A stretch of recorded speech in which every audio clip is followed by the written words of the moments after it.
opinions, viewpoints, and beliefs presented on this program do not necessarily reflect those of the management, the affiliates and broadcast partners, or the sponsors. Listener discretion is advised.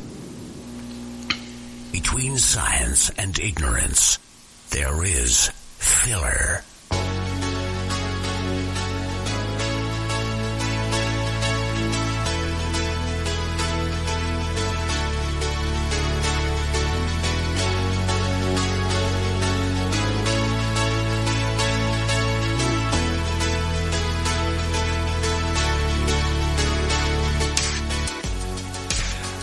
Hello everyone and welcome to Paranormal Filler. Happy Thanksgiving! It is November 27th, 2016 as this show is recorded. Coming on tonight is Coyote Chris Sutton, my friend and frequent partner in crime. He'll be telling us about the Valles Mines investigation that he did a while back. And They were asking in the chat room about Anita and my Thanksgiving tradition. Basically, we do what everybody else does. We just do it in our own little me and her way. We don't invite the big family over. We don't. We did have company this year, but it's usually just a little thing. She cooks a very, very traditional Thanksgiving dinner, and by that I mean, yes, there is turkey, there is ham, and there is way too much of it. So that is our, and then our tradition, of course, is to eat leftovers for the next month. But that is our Thanksgiving tradition. I just wanted to share that. A little something I'll be doing from here through December. I'm going to be giving away a membership with every episode to one of my Twitter followers. Somebody who interacts with me a lot. Someone who generally, it'll be somebody, I don't know if they have a membership or not at the website, but at paranormalfiller.com, of course, if you have a membership, occasionally there are little extra things that you can get on the website. Show archives that aren't publicly available. The Gone Off Topic, my new show, the archives for that are only available via subscription on paranormalfiller.com. So this week, whenever you hear this, Tina Kiker, you are my Twitter follower of the week. So, happy 7.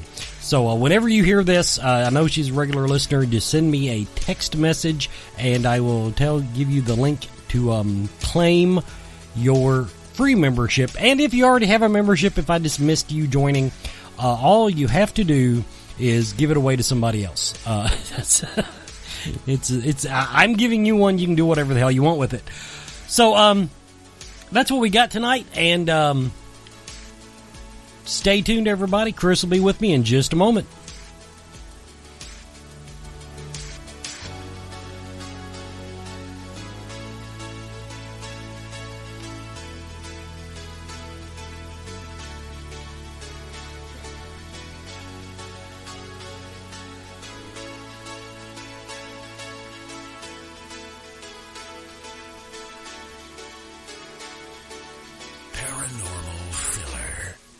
Hey, Chris. Good evening, Wes. How's it going, my friend? It is. I work in the retail business, and it's Christmas. What? How the hell do you think it's going? Your life sucks. Yeah, I wouldn't say it sucks, but the days get long, brother. Let me tell you, the days get long. I don't doubt it. But yeah, we of course, and we've and our calving season has started, so I'm spending on the farm. For those people listening that don't know me, I spend the first 2 to 3 hours of every day driving around looking at cows and making sure that nothing's stuck, you might say. And then I go to work, the day job, and then somewhere in all of that I try to find time to prepare the glorious wonder that you are listening to, Paranormal Filler and Scarefest Radio and Gone Off Topic. So this time of year things are a-hopping, you might say. Yeah, it sounds like they are. So, have you prepared bedding for the calves in the kitchen? No, I don't have to worry about that till it gets pretty damn cold. Yeah. Yeah. Right now, if something goes wrong right now, the barn is still quite apt at handling it. It's when you get the freezing rain and the snow and everything that the kitchen becomes the incubator, one might say. You guys are amazing. But I guess you do what you got to do. Trust me. When I'll put it this way: when the cattle, we're only making about 50% of what cattle were worth 2 years ago. So yeah, everybody, you're getting ripped off at the grocery store. You're still paying the same price per pound for steak and hamburger. Farmers are getting screwed. So yeah, every calf that hits the ground has to become someone's meal. It is a financial imperative at this point. No, don't blame me there. That's all got to go to market. And of course, everybody that followed us on Facebook and Twitter. I don't know if I brought it up on Twitter or not, but a critter got in the old chicken coop about a week or two ago. So that was fun. All you people, when I see your pictures about how you found the baby raccoon or the baby possum, and they're so cute and so cuddly, they are machines of death, let me tell you. We did have one person on Facebook try to tell us when we described the situation, because we did not actually catch them in the act, said that maybe it was a hawk. And I had Anita point out that hawks do not usually attack at night indoors in the dark. No, they don't. They're not famous for that. Otherwise, our existence would be quite colorful. If you had hawks like flying in the door at night to grab your kittens and stuff like that. Oh, I know. I hate to think of something like that. Although, you know what? Now that I think about it, I might just do a pitch for the Sci-Fi Channel. That would be a hell of a movie for the Sci-Fi Channel. They'd love it. Yeah. You got to get on the. Got to start writing it out, man. You'll have a new show in a month. You got to call it something cool though. You just can't call them like Nighthawks or something that's been done. You're gonna have to think of a different name. Everybody, okay, be thinking on that. What should I call a sci-fi movie about chicken hawks that attack at night indoors? So that'll be everybody's project for the week. The only chicken hawk I've ever seen was on Foghorn Leghorn. I've never seen one otherwise. I've seen other hawks, but I haven't seen a chicken hawk. Okay, let me be very clear. There is no such animal as a chicken hawk.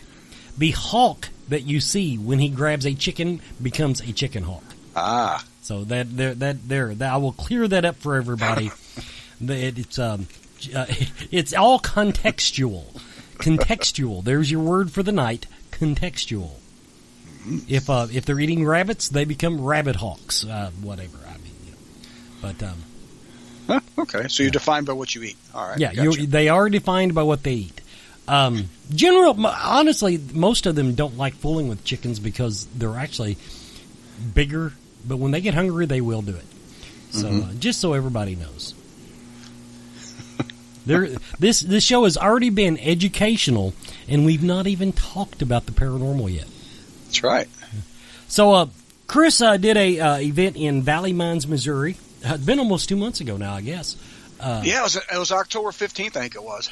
So, that was the date. And I was scheduled to go, but my schedule just with everything going on in my life, just absolutely would not free me up to make the trip. And I saw it coming, but I held out to the last minute. But I did not get to go. So, Valles Mines, Missouri. Let's go ahead and give people what you know about the history of the town.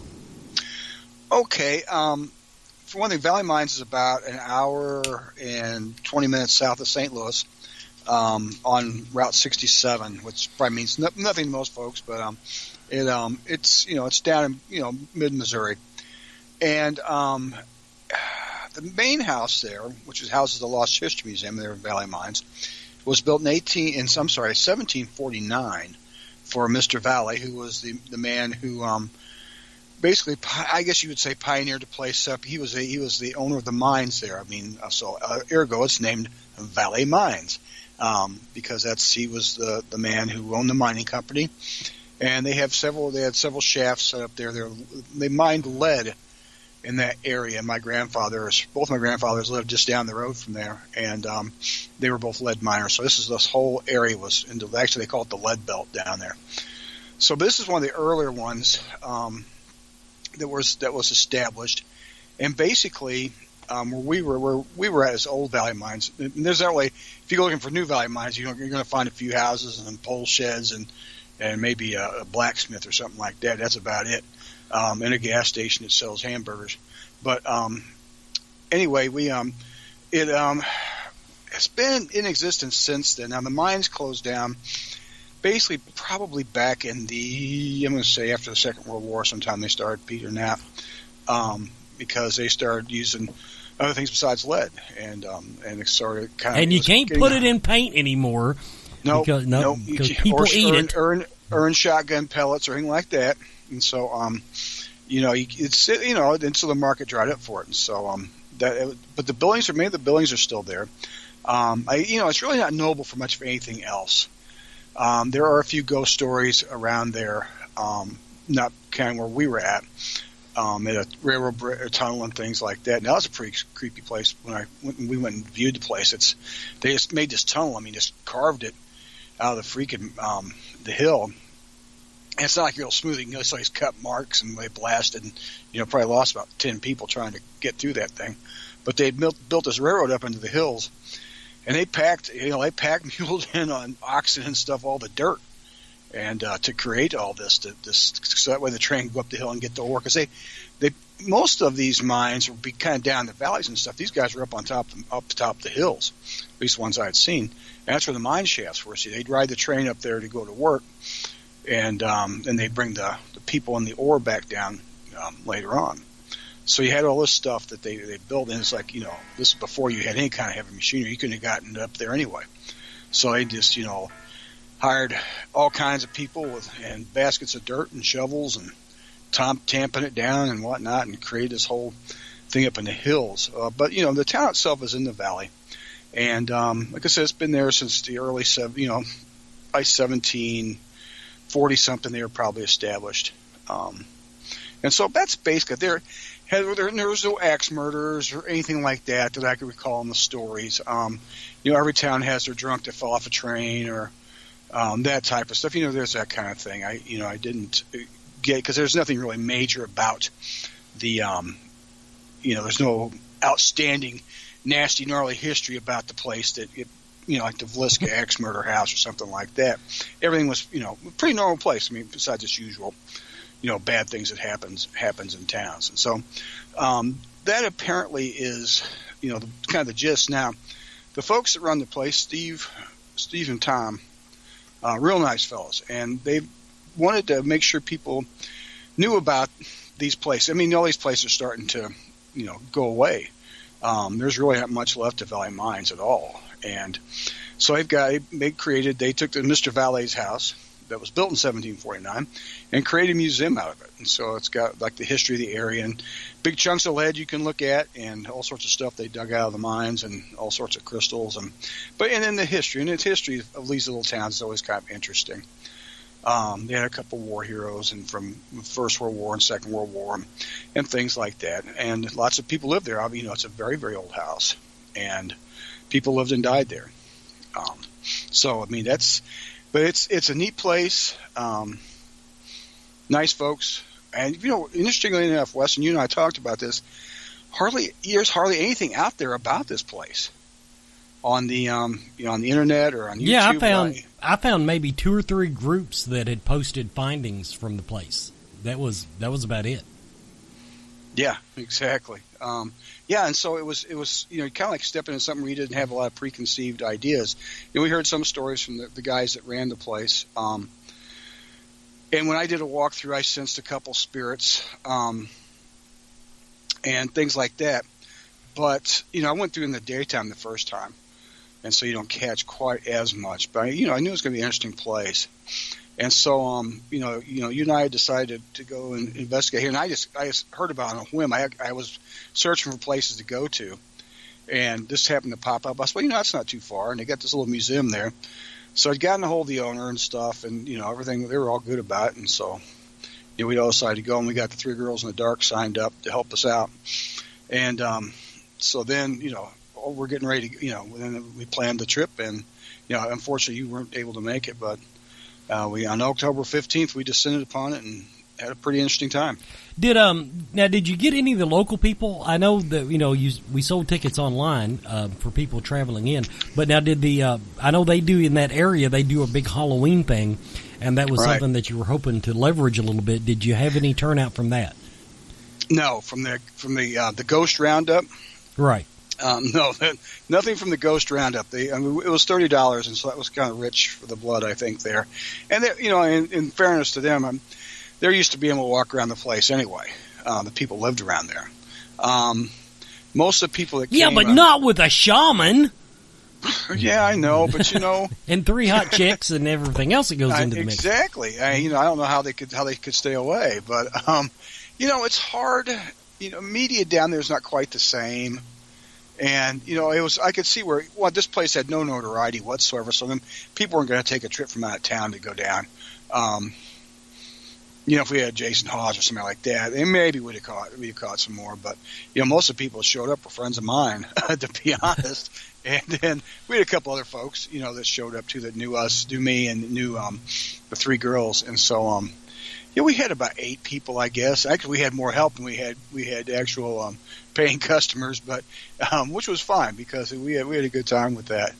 But yeah, I just think that a place like that, plus it's in southern Missouri, and people are kind of put off by that from St. Louis. But people from St. Louis don't like to drive anywhere to go do anything. I've decided you got to come to them pretty much. And so it wasn't heavily attended. But again, this place was pretty darn good. Every place we went, we captured something. And this is between 8 and midnight. Now, when we pull up to the place, we're having the Ghost Roundup, right? So right next to the main building, the oldest building, the showcase of this tour, they've got a generator going and got one of these little food wagons sitting there. Because they're running hay rides up through the hills, and up in the hills you got the haunted railroad tunnel, and then they had an old graveyard up there that was kind of cool. But we just with all the stuff we had to do, we told people if they wanted to go on the hay ride, they were having one at midnight. They could go after we were done. But so we get there and this thing, the generators running. I thought, oh my God, this is gonna kill us. So I got the girls together. I said, okay, now there's just places, the way it's set up, there's different like buildings. There's a cabin, you have the main building, behind that you have what they call the slave quarters, and apparently the Valles had slaves, and people who were there after that, up until, the 1860s. And then, so you had the main house, you had the slave quarters, then you had the paymaster's shack right across the road. When then you went down, and I forgot the name of the people there. There was a guy who was a wagon maker, so I call it the Wainwright's shack. It's the old word for wagon maker. And then down from that was a cabin that was built by a man an African American who was emancipated and got up there to live and work in the mine. So that was his house, and which I thought showed pretty good. That's pretty good integration for that time. That time in the world, in the United States, even especially in that area. So that was kind of cool to note. I didn't know about that. So anyway, we decided we got together. We got our guests together, and so we decided, well, we're going to start the outlying house first and work our way, and then hopefully by then the Ghost Roundup has calmed down some, and we're not trying to get EVPs with the generator, blaring away in the background. So we went to the first cabin. Now we couldn't go into everything because some was kind of run down. So this one we couldn't go into. Now when we got down there, though, there was things that were going on around the outside cabin. We were, a lot of us had K2s and millimeters. Got some decent K2 readings, a little bit of mel reading here and there. Weren't really particularly responding to questions too much, but you're getting that we're getting a hit there and there. Like there's things moving around. Some people report seeing little things, and we got a couple pictures that looked And you know how pictures are. You're never quite sure about them. But they weren't orbs, but there were other things that didn't look quite right. So we never did figure out what they were. But interesting nonetheless. Didn't really prove anything. We did have a medium with us, and she talked somehow about some of the people there had been the spirits there had been afraid, and all this that type of stuff. I'm trying to remember exactly what she was saying. I wasn't with her the whole time, but basically relaying that the spirits wanted to be there, and it was an okay place, and that there was. I'm trying to think. They actually said there was a ghost of a dog there too, although I didn't see the dog or hear it.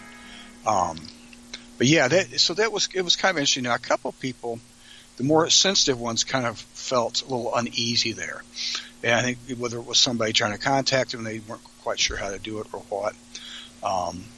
But they were uncomfortable, and this is when we started seeing lights too. Now, this place also, before it was settled by the French, it was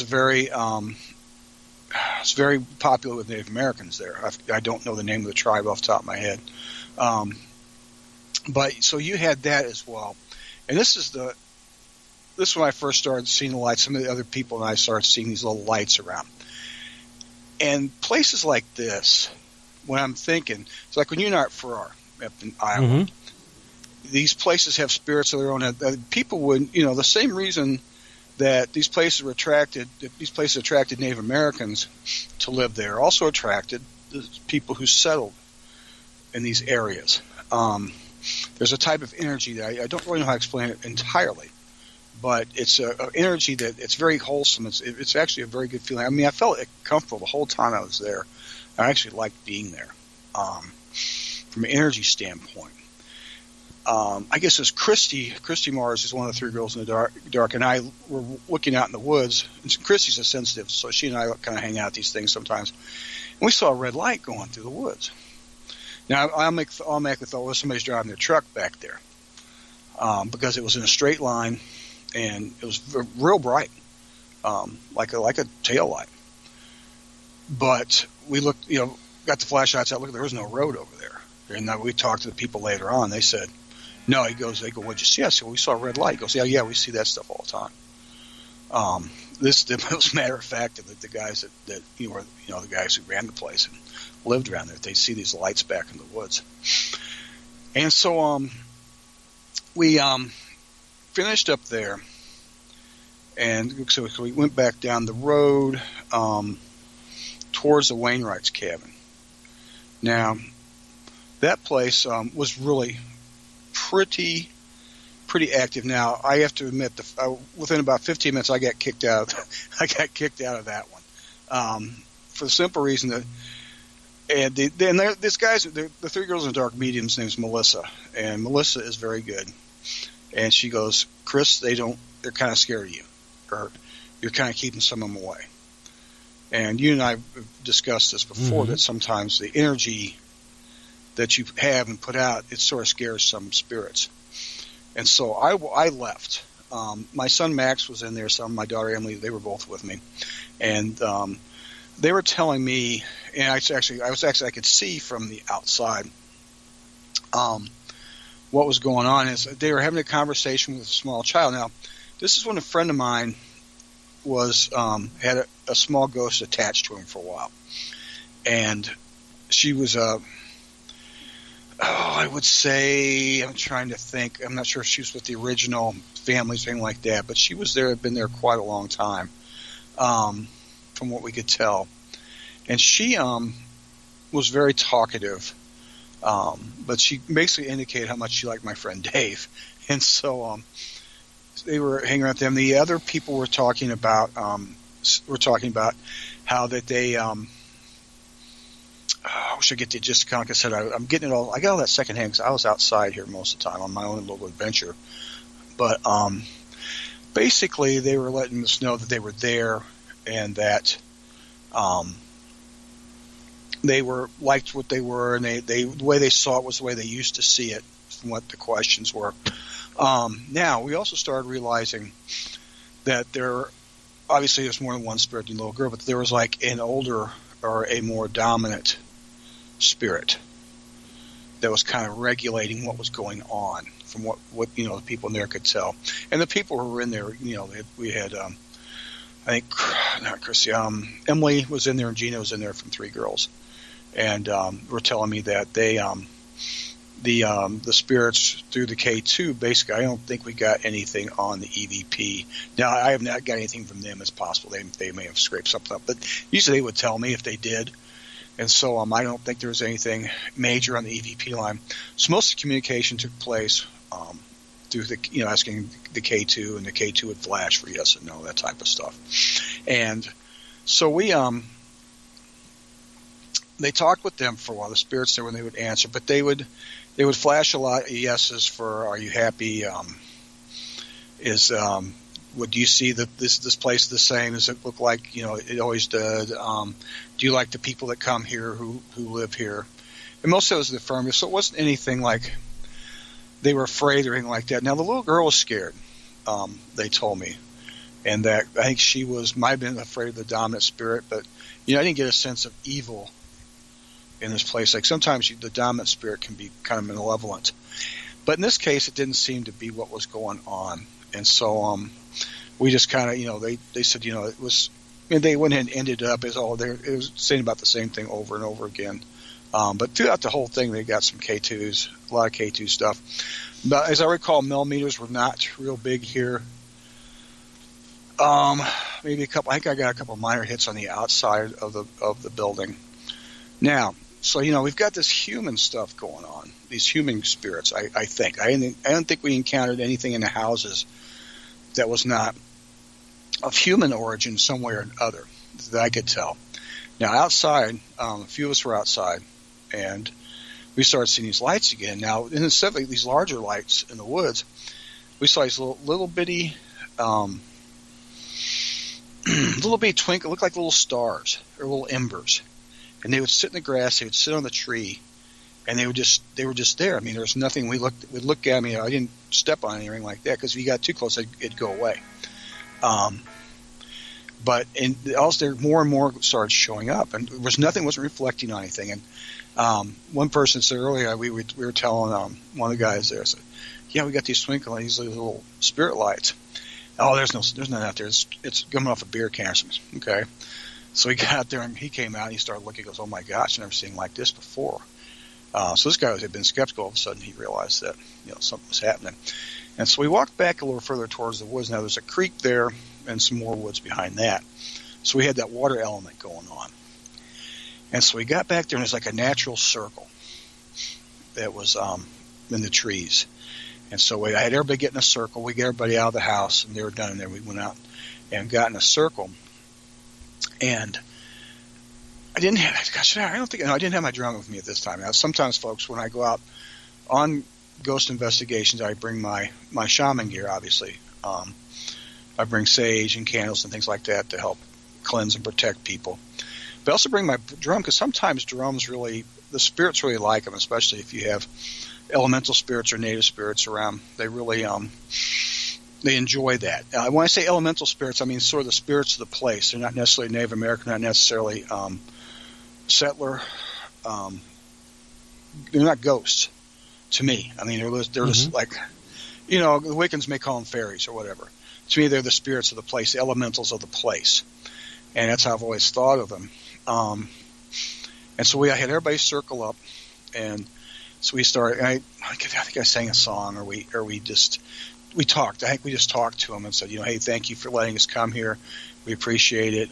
We don't want to wish to trespass. We're only here to talk to people and to hear what you have to say and to be part of this great place. And also more lights, started appearing around us. Never close enough, but they were on all levels, on the ground, in the trees, that type of thing. And everybody got to see those, and it was kind of cool to see. So you got two things going on here. You've got the spirits inside the cabins. You got this stuff going on outside the cabins. And so at that point in time, we went through that, and then we started to the next place. Let me think, where would we go from there? Did you need to take a break? Yeah, why not? Let's take a break while you're thinking about your next thing. We're only 15 minutes late, but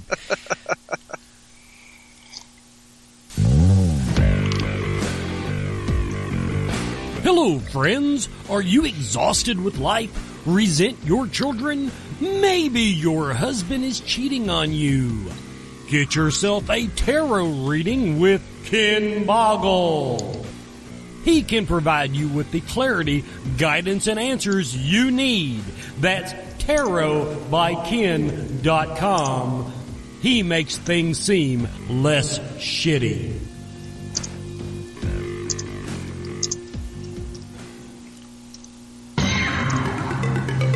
Ghost Stop is investigators building for investigators. It's not just a store. They are researchers that build and supply gear for teams around the world and your favorite ghost hunting shows such as Ghost Hunters and Ghost Adventures. Ask anyone that has used Ghost Stop and they'll tell you the customer service and quality are unbeatable because they know the equipment they are selling. Ghost Stop. Go to paranormalfiller.com. Click any Ghost Stop link. Ghost Stop. They build it. They use it. And we're back with Paranormal Filler, and Chris Sutton is telling us about the Valley Mines adventure. So far, you're telling me that this stuff seems to have as much natural activity as it does what we would consider ghost and spirits and such. Exactly. You know, I was talking to Tom, I think. Yeah, it was Tom. He was one of the caretakers. And he was telling me that there's been sightings of a white wolf around there. One thing, Missouri is no longer really known for wolves. They have bobcats, and you know some of these things are starting to come back, and they're having an influx of armadillos up from Texas. But wolves are not real prominent around there, and especially a white one. So, and there are eyewitnesses to seeing this. That would indicate. So that to me, I mean, in a spiritual sense. That's like a spirit animal, would be like the I don't want to say protector of the place, but sort of like the head spirit or something like that, the overseer of the elemental part of that valley, and so yeah, I mean these guys were like used to that, hearing about we were telling them what's happening. They said, yeah, we've seen all this stuff before, and it's really. We're not quite sure. And they kind of take the wolf as a matter. They think it's a real wolf. Maybe it is, but I kind of don't think it is. Because this was a powerful place, and the darker it later got into the evening, the more power it seemed like came out to me. And maybe it was just letting itself be revealed. I don't know. From a shamanistic sense, and you know, what I do is I deal with energies and spirits and things like that, which is how I got into paranormal work, because I was doing that first. But the more I was able to commune with this land and stay on it, the more powerful it seemed. And all in a good way. I mean, I could see there were ceremonial places there. This was a place that people, Native Americans, did their medicine work, did their prayers and things like that. But yeah, it was just sort of a place where you could go and be rejuvenated if that's how you walk. If you walk that way, if you go there to bring in the energy and to give back your energy to it and commune with it, it's real refreshing. It's really and it could be enlightening if you spend enough time there. I'd love to go back and just spend some time just working on that type of stuff. What seems to happen, like we said earlier, people are attracted to this, and so they come back and they build here. Whether they're the first Americans or the Americans who came after that, are all attracted to it. And I think that makes paranormal activity even more likely to happen. Because here we've been to two separate places, and at both of them we've got really good responses to. There's definitely some type of activity going on. Can't prove exactly what, but you know, people who can feel it. People with the instruments can see that, you know, there's something is activating these instruments. So, yeah, it's one of those places where it's like almost like a holy place. And there are places like this around the world. You know, Machu Picchu, Angkor Wat. Let me think. Hopi where the Hopi live in Arizona, up on the mesas up there. You get this energy there. Once you can attune yourself to it, and everybody can feel it at a certain level. Like this might feel like a good place to be. if you're not initiated or not thinking about this kind of stuff. Mm-hmm. But if you are, all of a sudden it's like, whoa, this is interesting. And it's something that you really want to get more into as you go into the evening or whatever time you're there. So yeah, we've got these two things going on, and probably not by accident, because this place is energized, and we're in the mountain. I mean, you're starting to get in kind of in the foothills of the Ozarks down there, which will pop up more in the south. But so we've got all these hills, there's limestone, there's all sorts of stuff there, and they've got running water. And I would also argue most places that have anything useful to mine, most places you hear about have a lot of activity drawn to them, whether it's because of the energetic sense that you're talking about. But when you think about it, I mean, at least in the United States, anytime you've got a mining community, you've got ghost stories. Whether one which came first, the chicken or the egg, is arguable. But right. So yeah, when you're talking about water and you're talking about the limestone, anytime I put it this way, anytime you've got a mine for anything, there's always an abundance of other minerals right there handy, which is kind of a paranormal cliche, but it does seem to follow suit. Well, we're getting some help from the chat room. Our friend Nick said, well, maybe it's on a ley line. That's an interesting concept. And Jim Mallard says it's on the 37th parallel. Thank you, Jim. I'm not sure what's special. Is there something special about the 37th parallel I don't know about? But maybe there is, but I don't know. But yeah, I mean, those are good ideas too. There are ley line maps, and I should have one to look that kind of stuff up. I go by feel so much that I don't really worry about that kind of stuff. Let's say the thing about ley line maps. Now, I realize there are some major ones that you can kind of draw through the pyramids and what have you. But so many of these things, I'm never sure who draws these things up. I don't like relying on things that I don't know what the reference was. Right. And so if you've got some psychic medium sitting back in a corner somewhere, you're saying, well, let's draw ley lines on the map. I don't know what they're based on other than folklore, and gut feelings. Right. So I'm not denying their existence, everyone, but it's one of those things that I don't look into, but that's the reason. It's something that I don't have any confirmation for. Mm-hmm. But you're right about the mining thing, though. Like they had a whole paranormal show about these guys going to mines, going for looking for ghosts. Yes, as a matter of fact, January 22nd, Patrick Doyle of Ghost Mine will be on the show. Okay, there was my plug. You couldn't resist that one. Well, I just had booked him, so it was fresh on my mind, and I had the calendar open. So, well, that's good. Yeah, that was kind of a neat show. I know it didn't run real long, but I've watched some of the. I think it ran long enough. I mean, it's one of those things. It's kind of like when we were talking. Everybody's wanting, Elizabeth Saint show back on, but you can only spend so much time in one place, and they, and so they were in that mine. So it just like the mine itself, things are going to peter out. Eventually, you're going to just say, well, isn't that what happened last week? So I mean, you can only base a show on one thing so long. Yeah, and so I think they were highly successful in that they. And I'm not disparaging the show. They milked it, I think, for about all you're going to get out of that. Yeah, that's probably true. Now, how long did it run anyway? It was 2 seasons. It was 2 seasons. Okay. Yeah.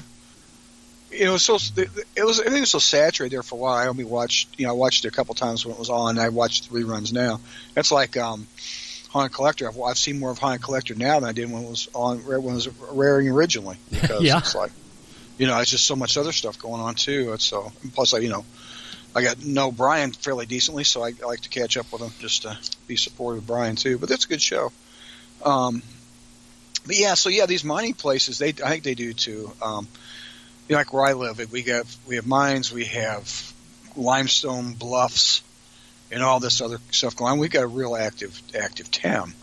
We probably have Ghost of Alton. bring Elizabeth and Nick and Bill down here. Of course, nobody complains about them because they're good business. There's always ghost tours and things like that. Right. Yeah. So it's kind of a cottage industry down here. So people don't want to really run out of town too much because people make money off of it. So. Now, in my hometown here, of course, we've got the major ghost stories, the major haunts that feed the yearly ghost walk in the local investigation industry. But everybody in town has a ghost story about their house. It's just something they accept. It just yeah. Yeah, it's just what it is, It's cool. Anyway, let's go back. Let's get back to Valley Mines. Okay, Valley Mines. Valley Mines. So, okay. Now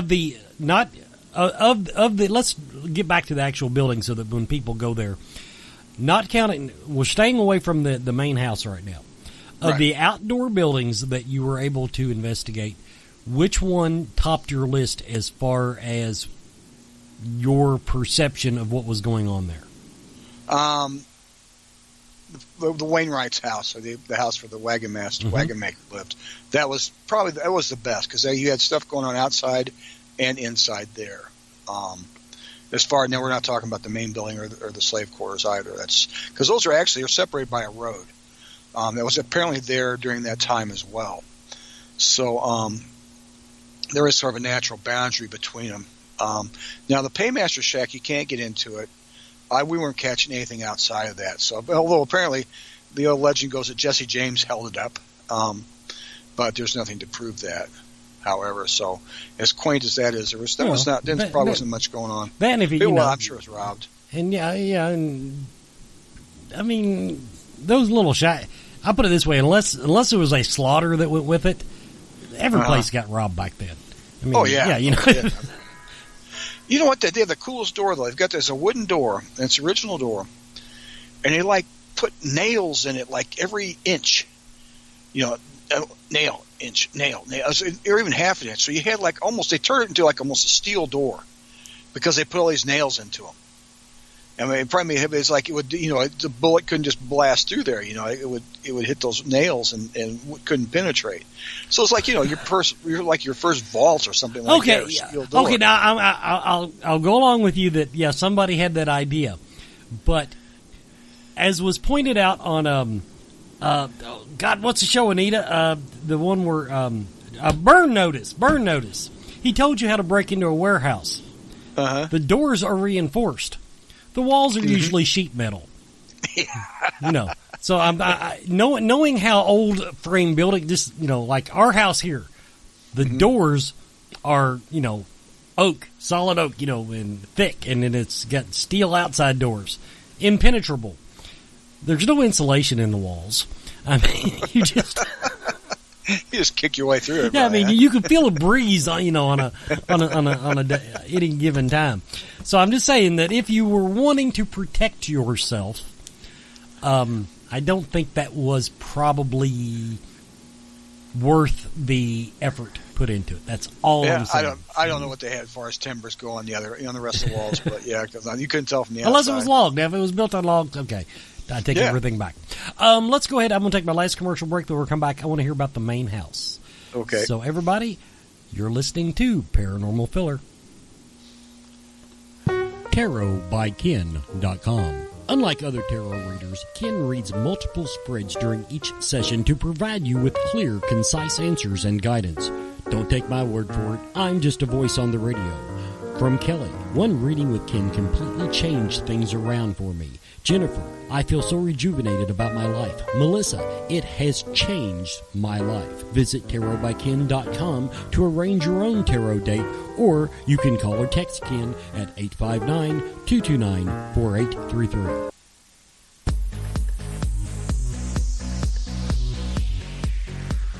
Gone Off Topic, where each week your host, Wes Forsythe, explores the unusual, the weird.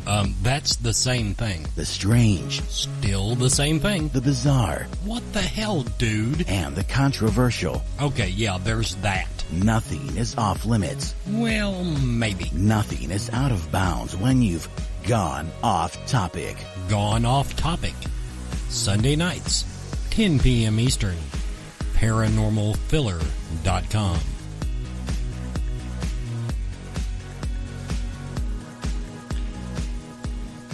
Our discussion has brought up the Curse of Oak Island show, and Nick brought up a good point. And they need to take a Kentucky coal miner up there, and in 2 weeks, if there's anything there, they will find it. You don't just dig a little hole. Go in there, pick you about a quarter-mile circumference, and just start digging. And if there's anything to be found, we will show you how to get it. Okay, the main house at Valley Mines. Tell us about your foray into it. Had they turned off the generators at that point? Yeah, we almost did. Now, we decided to go into the slave quarters first and save the old house for last. Now that things are starting to wind down at the amazing ghost roundup, and so we went to the shack. That's pretty small, so not everybody could fit in there at once. So we kind of rotated in and out. There was some type of a spirit. We think it was a child spirit that was up in the rafters because something kept moving around up there, and we'd ask if is there a child here, and the thing, the K2 would go off. But yeah, that was probably the one time we got something audio that you could hear. You could hear it clanging. Something clanged real loud one time, and there was nothing up there. Somebody thought like an animal was up there or something like that, and there wasn't, because you could see up into there, and there was no animal involved. So when we were talking to the spirits, we had that noise. So something made that. Other than that, we had a couple of minor mells, maybe 1.5, something like that there. The place was didn't feel bad, anything like that. So there was no disturbing. In any place, I never felt anything real disturbed the whole time I was there. So yeah, it was a nice place, but that was probably the one time we really heard something definite as far as any type of a spirit possibly making noise up there, because we couldn't find anything else that could have made that. See, now around the building, we're up against another part of the woods. This thing, you've got the road and where the houses are, and everything else is woods, pretty much, going up in the hills. And you could start feeling things around the edge of the woods. I was really interested in that whole thing ever since I had gotten there. I hadn't had a chance to go over and really look at it yet, so I started kind of looking out into that and started sensing some cool things possibly out there. But we got done with the slave shack, and like I said, got some decent things. I think we got another child spirit. Apparently, there's more than one child spirit there, but something responded to that.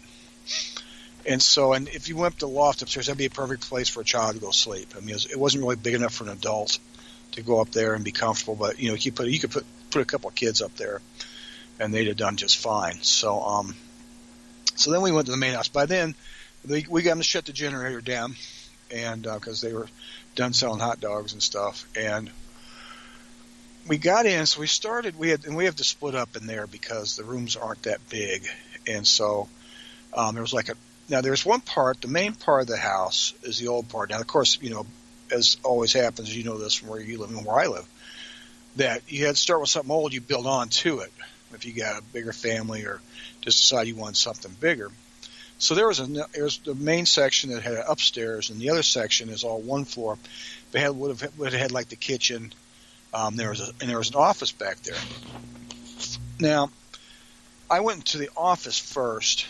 And so I guess we were split up, and some people went upstairs, some people went into the living room of the old part. The kitchen area was not much happening in there. It was pretty nothing much going on. Now I went back to the office part. Started getting a little heavier, Mel, and I got my phone out and started doing some video in there because I felt like a strange kind of energy was going.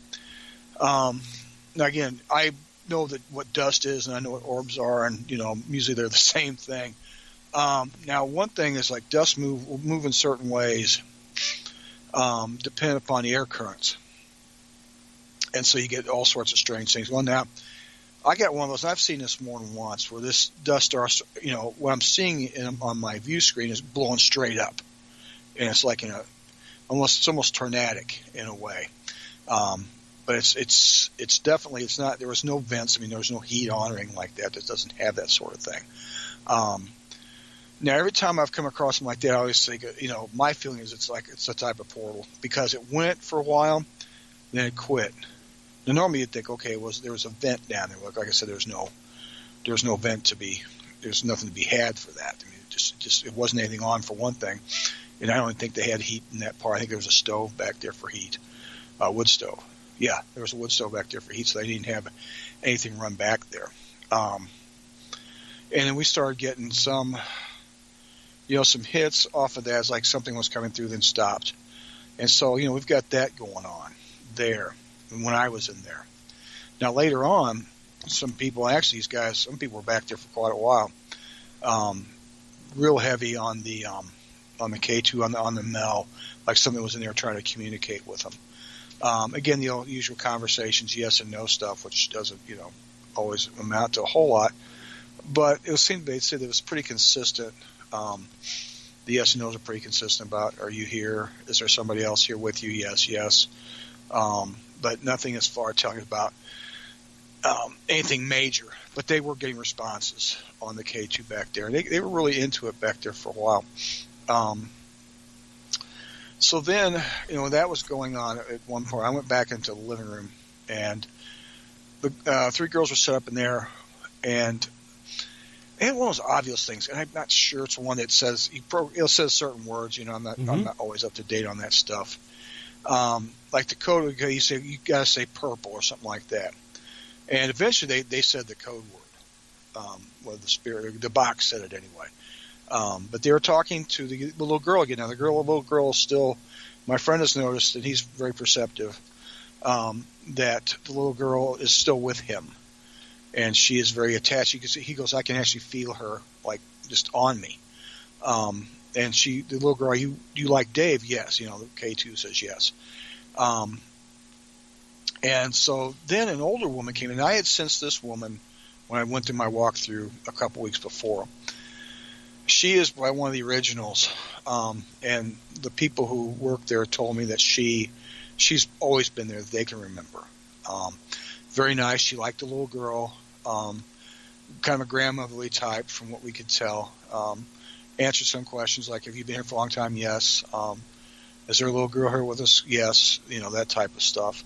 Very chaste. We had these different conversations going on.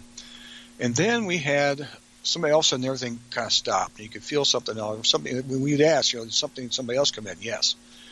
And the little girl quit talking. We'd ask her questions, and she had been very chatty before, and nothing. It's almost, and I could feel, at least what I felt was like a different presence had entered the room and kind of a dampening things. And it was kind of, I think it didn't trust us, and so it was kind of asking, it's kind of telling the other spirits to kind of be quiet. I don't think they left, but they didn't speak anymore while we were in there. But, I'm kind of really condensed. It's over a span of probably 20 minutes. We've got these conversations going on with it. Like I said, I don't remember anything being totally earth-shattering, like predicting when the apocalypse is going to be, anything like that, so. But yeah, that was really going good guns there for a while. Now, the upstairs supposedly had a spirit up there, they had told me, but they didn't find anything. Now, that could have been the spirit that came downstairs. It was of a guy who was a general in the Army, I think, at the end of World War I and probably to about World War II and into World War II and things like that, but was one of the more famous people from the area, and he had lived there, or was part of that community, and so they had stuff upstairs about him. But I think the general might have been the one who was like in charge of things there and was kind of regulating who would speak and those types of things. So obviously he wasn't going everywhere because the little girl would speak sometimes, but again, and that's something, I know you and I have talked about. We'll have to do more and see what other people are seeing out there about that type of stuff. If there's other like dominant spirits, they're kind of running the show. You hear about it a lot, but I like to hear what other people have to say about it. So after that, got done.